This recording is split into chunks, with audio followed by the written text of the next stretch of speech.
దేవనామానికి మహిమ కలుగును గాక. ప్రియ క్రైస్తవ జనాంగమా, మీ అందరికీ ప్రభు పేరిట వందనాలు చెప్పుకుంటున్నాను. దేవుని వాక్యాన్ని ధ్యానించుకుందాం. దానికంటే ముందుగా ఒక ఆత్మీయ గీతం పాడుకుందాం. దానికంటే ముందుగా చిన్న ప్రార్థన చేసుకుందాం. ప్రార్థన. మమ్మల్ని మిక్కిలిగా ప్రేమించిన మా గొప్ప దేవా స్తోత్రాలు ఆయన, మరొకసారి మేము సన్నిధిలో తీసుకుని వచ్చిన దేవా వాక్యాన్ని ధ్యానించినట్టుగా నాతో మాతో మాట్లాడుతున్నాం. చూడడం మరొకటి దేవా, ఎవరైతే యొక్క ప్రోగ్రాన్ని వీక్షిస్తున్నారో వారిని వాడి కుటుంబాన్ని దీవించుకుని సమస్త మీ హస్తాలకు అప్పగించుకుని పరలోకమందు మా ప్రభును మా రక్షకుడు యేసు క్రీస్తు నామమున అడిగి వేడుకుంటున్నాం తండ్రి. ఆమేన్.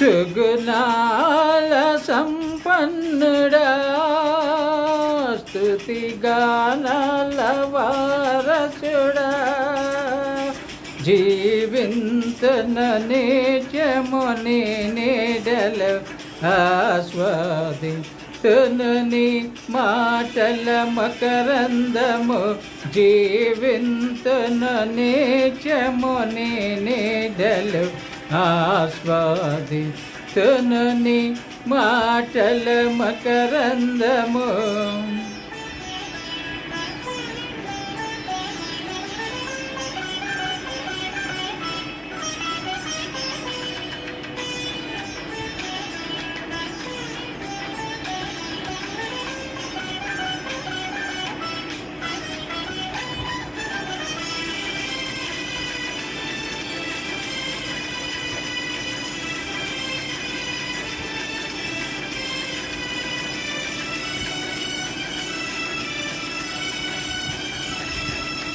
యేసయ్య నీతో జీవించగని నా బ్రతుకుగా మారేనులే. యేసయ్య నీతో జీవించగని నా బ్రతుకుగా మారేనులే. నాట్యమాడెను నాంతరంగము, ఇది రక్షణనంద భాగ్యమే. నాట్యమాడెను నాంతరంగము, ఇది రక్షణనంద భాగ్యమే. సుగుణాల సంపన్నుడా, స్తుతి గానాల వారసుడా, జీవింతన నిత్యము నీ నీడలు ఆస్వాదింతును నీ మాటల మకరందము, జీవింతన నిత్యము నీ నీడలు ఆస్వాదింతును నీ మాటల మకరందము.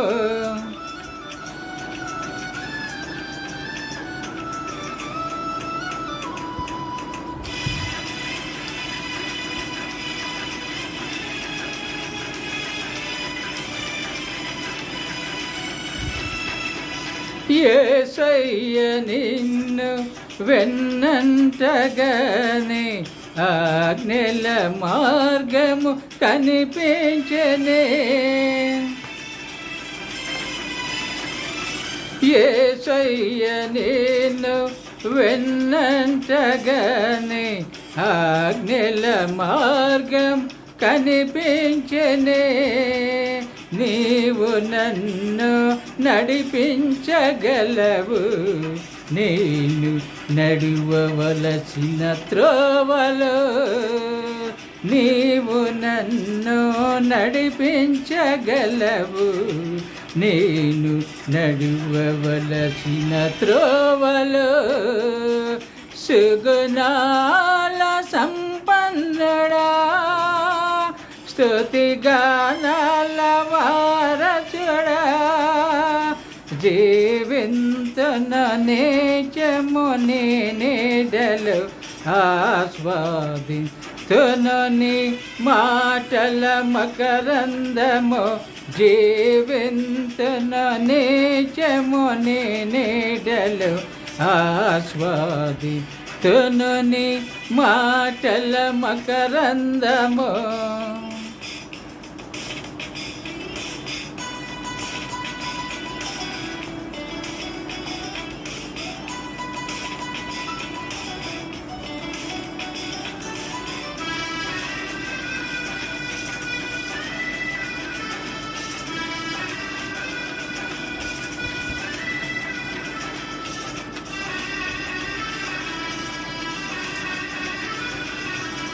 యేసయ్య నీ కృప తలంచగనే నా శ్రమలు శ్రమలుగా అనిపించలేదే.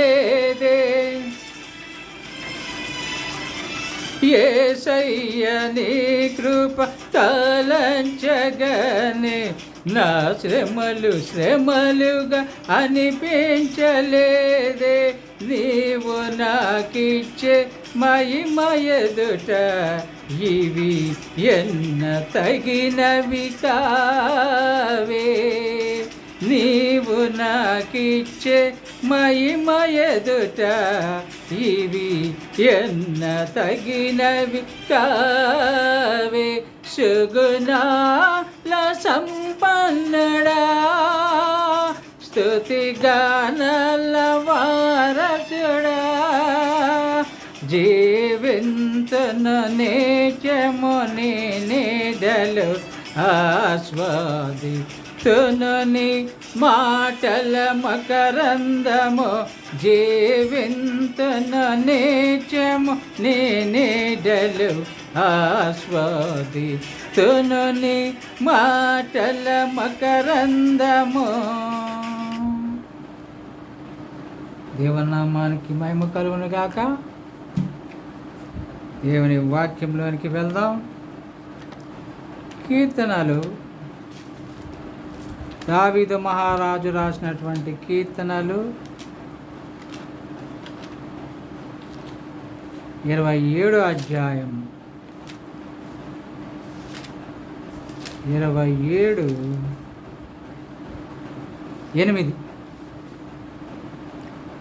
కీర్తనలో 27:8 నా సన్నిధి వెతుకుడని నీవు సెలవయ్యగా, యెహోవా నీ సన్నిధి నేను వెతకదనని నా హృదయము నీతో అనెను. ఇక్కడ ప్రభువారు దావీదు మహారాజుకి ఏమని సెలవిస్తున్నాడంటే, నా సన్నిధి వెతుకు, నా సన్నిధి వెతుకు అని దేవుడు సెలవిచ్చినప్పుడు మరి దావీదు ఏమన్నాడంటే, నీ సన్నిధి నేను వెతుకుతాను. యాక్చువల్గా అక్కడ దావీదు అంటలేదు, కానీ దావీదు యొక్క దావీదు హృదయం నిండా కూడా దేవుని కోసం స్తుతులతో నిండి ఉంది. మరి నా సన్నిధి వెతుకు అని ప్రభు దావీదుకి ఎప్పుడు సెలవిచ్చాడో తెలియదు, కానీ బాల్యకాలం నుంచి కూడా అతను గొర్రెలు అడవి తీసిపోయి మరి వాటిని మేపేటప్పుడు అప్పటి నుంచే దావీదు యొక్క హృదయం అంతా కూడా స్తుతులతో నిండి ఉంది. దేవుని యొక్క స్తుతులతో నిండి ఉంది. ప్రకృతిని చూసినప్పుడు, ఆకాశం చూసినప్పుడు, సూర్య చంద్ర నక్షత్రాలను చూసినప్పుడు, చెట్లు చామలు అన్నిటిని చూసినప్పుడు ఆయన హృదయం స్తుతులతో నిండిపోయింది. దేవా, మానవుడు ఏ పాటివాడు, నువ్వు కలిగి చేసిన ఇవన్నీ కూడా జ్ఞాపకం చేసుకున్నప్పుడు మానవుడు ఏ పాటివాడని మరి ఇక్కడ దావీదు సెలవిస్తున్నా. మరి ఆయన సన్నిధిని వెతుకుతానని దేవునికి వాగ్దానం చేసినాడు. ఆయన హృదయమే వాగ్దానం చేసి, కాబట్టి ఆయనకి స్తుతులు అర్పించడం ఎప్పుడు మానలేదు దావీదు. కీర్తించడం ఎప్పుడు మానలేదు, ఆరాధించడం ఎప్పుడు మానలేదు. అందుకనే ఇక్కడ దేవుడు దావీదుని ఉన్నత సింహాసనంపై కూర్చోబెట్టినాడు, ఉన్నత స్థానంలో ఉంచినాడు. కాబట్టి మనం ఆయన సన్నిధి వెతికే వారంగా ఉండాలి. దావీదు ఏ విధంగా ఆయన సన్నిధిని వెతికినాడు, మరి మనం కూడా ఆయన సన్నిధిని వెతికే వారంగా ఉండాలి. మరి మానవులైనటువంటి అనేకులు వారు జీవితంలో ఏమేమో వెతుకుతూ ఉంటారు. నిధుల కోసం వెతుకుతూ ఉండేవారు ఉంటారు. నిధుల వేట, మరి ఓడలు మునిగిపోయినప్పుడు అందులో నిధుల కోసం సంవత్సరాలు మరి జీవితాంతం కూడా వెతికి చివరికి ఆ నిధుల్ని మరి దొరకపుచ్చుకునేవారుగా ఉంటారు. అయితే అప్పటికే వారి జీవితం అయిపోద్ది కాబట్టి వారు ఆ నిధుల్ని అనుభవించే స్థితిలో ఉండరు. కాబట్టి అదంతా కూడా వ్యర్థమే. మరి జీవితాంతము వారు గాలికై ప్రయాసపడినట్లే. మరి ఇంకా ఆ కోటల్లో వెళ్ళి నిధుల కోసము అక్కడ విగ్రహాలను తవ్వటము చేస్తూ ఉంటారు. మరి ఇంకా ఆ భూమిలో కూడా నిధుల కోసము వెతుకుతూ ఉంటారు. కాబట్టి ఈ రకంగా మానవులు నిధుల కోసం వెతికేవారు ఉంటే, కొంతమంది ఆనందం కోసం వెతికేవారుగా ఉంటారు. హిమాలయాల్లో ఆనందం దొరుకుద్దేమో, డాన్సుల్లో ఆనందం దొరుకుద్దేమో, సినిమాలు చూస్తే ఆనందం దొరుకుద్దేమో, సీరియళ్ళు చూస్తే మరి ఇవాళ రేపు ఈ యొక్క ఫేస్బుక్లని, ఇన్స్టాగ్రామ్లని, రీల్స్ అని మరి ఇంకా ఏమేమో చేస్తున్నారు మానవులు. కానీ దానివల్ల వారికి చివరికి మరి ఆ సెల్ ఫోన్ ద్వారా వారికి పిచ్చి ఎక్కుద్దని నేను భావిస్తున్నాను. ఎందుకంటే ఇంక వారు వేరే ఏమి చేయలేకపోతున్నారు. ఈ సెల్ ఫోన్ పట్టుకున్నప్పుడు ఇంకా ఒకదానమ్మట ఒకటి చూస్తూనే ఉంటున్నారు. చూసి ముఖ్యమైన వాటిని చేయటం మానివేసి, ఉద్యోగాలు మానివేసి, మరి వారు ముఖ్యమైన విషయాలు మానివేసి చివరికి వారు పిచ్చెక్కి మరి మరణించేవారు అవుతారేమో అని నా యొక్క డౌట్. కాబట్టి మానవులు అనేవాళ్ళు ఏమి వెతకాలో తెలియట్లేదు. వారి జీవితం కొద్ది కాలమే, సమయము కొద్దిగానే ఉంది. అయితే మరి వారు వ్యర్థంగా గడుపుతున్నారు. మరి చివరికి వారు నరకానికి వెళ్ళేవారుగా ఉంటున్నారు. అయితే ఇక్కడ దేవుడే దావీదుతో ఏమని మాట్లాడుతున్నాడంటే, నా సన్నిధి వెతుకు. కాబట్టి ఇక్కడ మొట్టమొదటి పాయింట్, మనం ఆయన సన్నిధిని వెతికే వారంగా ఉండాలి. మాకు టైం పాస్ కావటం లేదు, మాకు ఎక్కువ సమయం ఉంది, ఏం చేయాలో తెలియటం లేదు అని అనేవారు చాలామంది ఉన్నారు, రిటైర్ అయిన పర్సన్స్. కానీ ఇక్కడ దేవుని వాక్యం దేవుడు ఏమైనా సెలవిస్తున్నాడంటే ఆయన సన్నిధి వెతక. మరి ఉదయకాలం లేచి ఆయనకి ప్రార్థించుకుంటూ, స్తుతించుకుంటూ, ఆయన వాక్యాన్ని చదువుతూ, ధ్యానిస్తూ మరి ఉన్నప్పుడు వారికి దేవుడు ఏదో ఒక పని ఇచ్చేవాడుగా ఉంటాడు. ఏ పని లేకపోతే వాక్యం చదువుకుంటూ ఉండాలి, దివారాత్రం చదవాలి. ఏ పని లేకపోతే అందరి కోసం ప్రార్థన చేస్తూ ఉండాలి. ప్రపంచంలో నాయకుల కోసం, ప్రపంచంలో ప్రజల కోసం, బంధువుల కోసం, కుటుంబం కోసం, మరి అనేక మంది కోసం ప్రార్థన చేయవలసిన అవసరత మనకు ఉన్నది. మరి అందరి కోసం ప్రార్థన చేస్తున్నప్పుడు మనకి సమయం అనేది దొరకకుండా ఉంటుంది. మాకు సమయం సరిపోవటం లేదు, ప్రార్థన చేయడానికి సమయం ఉండట్లేదు, మాకు 24 గంటలు సరిపోవట్లేదని మరి వారు ప్రార్థించేవారు అంటారు. ఎందుకంటే చేతి నిండా పని ఉంటుంది.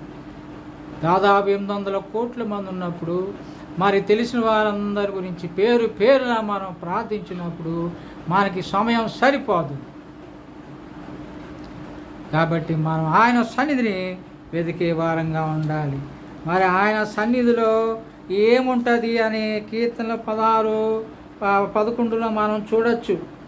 కీర్తనలో 16:11 దావీదు రాసిన కీర్తనలు ఇది. జీవ మార్గము నీవు నాకు తెలియజేసేదవు, నీ సన్నిధిని సంపూర్ణ సంతోషము కలదు, నీ కుడి చేతులు నిత్యము సుఖములు కలవు. కాబట్టి ఆయన సన్నిధిని వెతికే వారికి, ఆయన సన్నిధిలో గడిపేవారికి, ఆయన సన్నిధిలో ఉండేవారికి, ఆయన సన్నిధిలో ఎదురు చూసేవారికి ఏముంటుందంటే సంతోషము ఉంటుంది, సంపూర్ణ సంతోషము.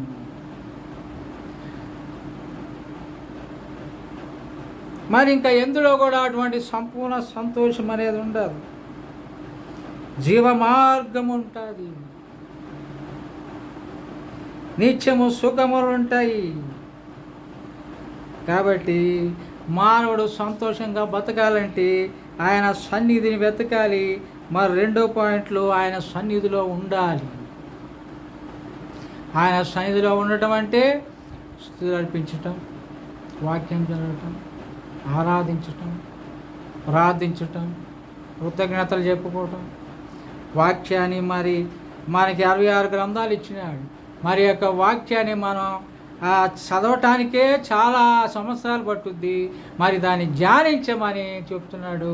మరి ఒక్కొక్క వాక్యాన్ని మనం ధ్యానించుకుంటా పోతే మనకి సంవత్సరం మన జీవితకాలమే సరిపోదు. కాబట్టి మనము ఆయన వాక్యం, ఆయన సన్నిధిలో గడిపితే మనకి దైవ జ్ఞానం వస్తుంది, సంతోషము కలుగుతుంది, సుఖము కూడా కలుగుతుంది.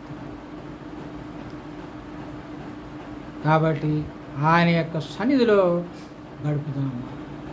ఎవరైతే మాకు టైం పాస్ కావట్లేదు, మాకు బోరు కొడుతుంది అని అనవసరమైనటువంటి కార్యకలాపాలలో వాళ్ళు పాపాల్లో వారు పాలు పొంది మరి జీవితాన్ని నాశనం చేసుకునేవారుగా ఉంటున్నారు.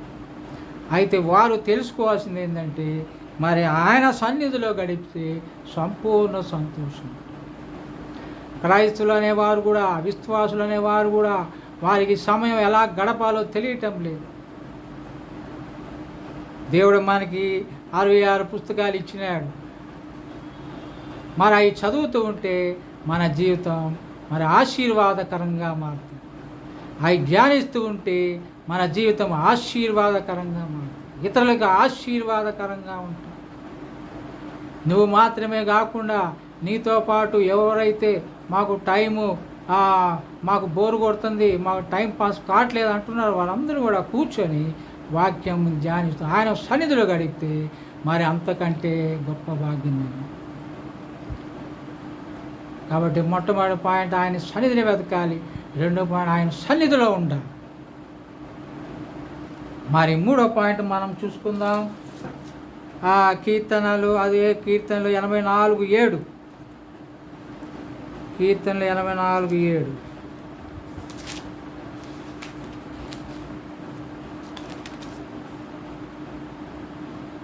వారు నానాటికి బలాభివృద్ధి నొందుచు ప్రయాణము చేదురు, వారిలో ప్రతివాడును సియోనులో దేవుని సన్నిధిని కనబడును. మరి ఆయన సన్నిధి వెతికేవా, ఆయన సన్నిధిలో ఉండేవారు, ఆయన సన్నిధిలో కనపడే వారికి ఇక్కడ 3వ పాయింట్ ఏమని చెప్తుందంటే వారు నానాటికి బలాభివృద్ధి నొందుతారు, బలము పొందుకుంటారు. యెహోవా కొరకు ఎదురు చూచువారు నూతన బలము పొందుతారు. మరి అదే దేవుని సన్నిధి వెతకకుండా మరి లోకానికి సంబంధించిన వాటిని వెతుకుతూ ఉన్నప్పుడు వారి ఆరోగ్యాలు పాడవుతాయి. బీపీలని, షుగర్లని, క్యాన్సర్ అని, ఈ కరోనా అని ఇప్పుడు వస్తుంది. కాబట్టి ఇవన్నీ కూడా ఉంటాయి.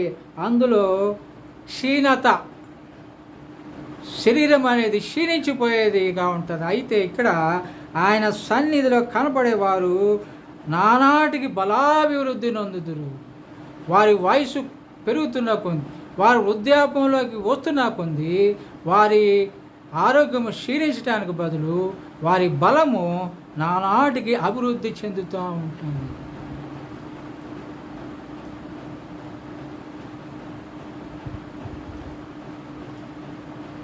మరి వృద్ధులు మొవ్వవేదులు, నీతిమంతులు మొవ్వవేదులు అని కూడా వాక్యం చదివిస్తారు.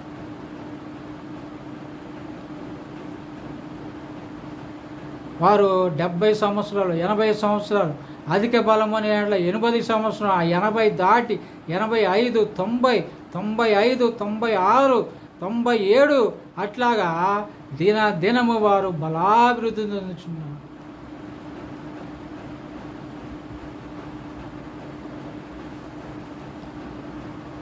మరి మొన్న ఒక సిస్టర్ని కలిసినప్పుడు ఆమె వయసు 96 సంవత్సరాలు. ఆమె అన్ని జ్ఞాపకం ఉన్నాయి. ఆమె మంచిగా కళ్ళు కనిపిస్తున్నాయి, కళ్ళద్దాలు లేకుండానే ఆమె ఎంతో ఆరోగ్యంగా ఉంది. మరి నెక్స్ట్ మంత్కి ఆమెకి 97 సంవత్సరాలు వస్తాయండి. ఎందుకంటే ఆమె దేవుని సన్నిధిని వెతుకుతుంది, దేవుని సన్నిధిలో కనిపిస్తుంది. మరి ఆమె ఇంటికి ఎప్పుడు వెళ్ళినా కానీ రేడియోలో, టీవీలో మరి పాటలు, ప్రసంగాలు, దేవుని సందేశాలు వస్తూనే ఉంటాయి. మరి ఆమె ఎంతో సంతోషంగా ఉంది. మరి అదే కాకుండా నానాటికి బలాభివృద్ధి అవుతారు. మరి 100 సంవత్సరాలు దాటిన వాళ్ళు కూడా మరి ఉన్నారు. కాబట్టి మనం ఆయన సన్నిధిని, మరి దావీదు మహారాజు అయితే ఆయన సన్నిధికి నేను ఎప్పుడు వెళ్తాను అని ఆయన ఎంతో మరి ఆశతో ఉన్నాడు. ఆయన మందిరాలను చూడాలని ఆయనకి ఎంతో ఆశగా ఉంది. భక్తిహీనుల గుడారాల్లో ఉండే కంటే దేవుని మందిర ద్వారంలో ఉండట నాకు మేలు అనే దావీదు మహారాజు సెలవిస్తున్నాడు. కాబట్టి ఆయన సన్నిధిని ప్రేమించేవారు సంతోషంగా ఉంటారు. వారికి టైం అనేది సరిపోదు. వారు ఎప్పుడు బలాభివృద్ధి పొందుతూ ఉంటారు. మరి అందుకనే దావీదు మహారాజు 42వ అధ్యాయంలో ఏమంటున్నాడో చూద్దాం. మరి 4వ పాయింట్గా 1, 2 చూస్తాను. దుప్పి నీటి కీర్తన 42, 1, 2 దుప్పి నీటి వాగుల కొరకు ఆశపడినట్లు దేవా నీ కొరకు నా ప్రాణము ఆశపడుచున్నది. నా ప్రాణము దేవుని కొరకు తృష్ణగొనుచున్నది. జీవము గల దేవుని కొరకు తృష్ణగొనుచున్నది. దేవుని సన్నిధి నేను ఎప్పుడు వచ్చేదను? ఆయన సన్నిధి నేను ఎప్పుడు కనపడేదను అని ఇక్కడ దావీదు మహారాజు ఆయన సన్నిధికి నేను వెళ్ళాలి వెళ్ళాలి వెళ్ళాలి. ఎప్పుడు వెళ్ళాలి? ఎప్పుడు ఆదివారం వస్తుందా? ఆదివారమే కాదు, ఇంకా వార కార్యక్రమాలు కూడా ఉంటాయి.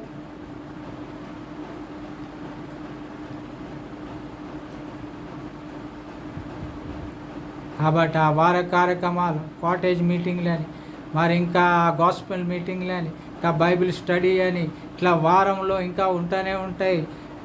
కాబట్టి ఈ వార కార్యక్రమాలు వీటన్నిటికి కూడా మరి దావీదు ఏ విధంగా అయితే ఆశపడ్డాడు, మనం కూడా 4 పాయింట్లో దావీదు ఏ విధంగా అయితే తృష్ణగా ఉన్నాడు, దుప్పి నీటి వాళ్ళ కూడా ఎట్లా ఆశపడతాం, మనం కూడా దేవుని సన్నిధి కోసం ఆశపడదాం. దేవుని సన్నిధి అంటే మందిరంకి వెళ్ళటమే కాదు, మన ఇంట్లో మనం వాక్యం చదువుకుంటే అదే దేవుని సన్నిధి. దేవుడు ఎక్కడుంటే అక్కడ అదే దేవుని సన్నిధి. మనం తలుపేసుకొని ప్రార్థన చేసుకోమని మరి మత్తయి సువార్తలో మరి ప్రభువే మనకి సెలవిస్తున్నాడు. రహస్యబంధుని తండ్రి చూస్తూ ఉంటాడు.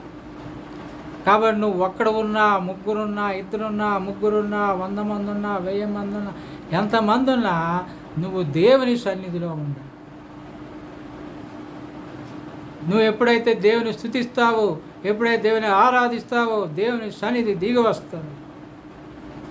నువ్వు ఎప్పుడైతే మరి మాట్లాడతావు, ప్రార్థన చేస్తావో దేవుడు నీ ప్రార్థన ఆలకించు. బండ సందులో ఎగురు పావురమా నీ ముఖము నాకు కనబడనిమ్ము, నీ స్వరము నాకు వినబడనిమ్ము అని మన పరమగీతంలో చదువుతాం.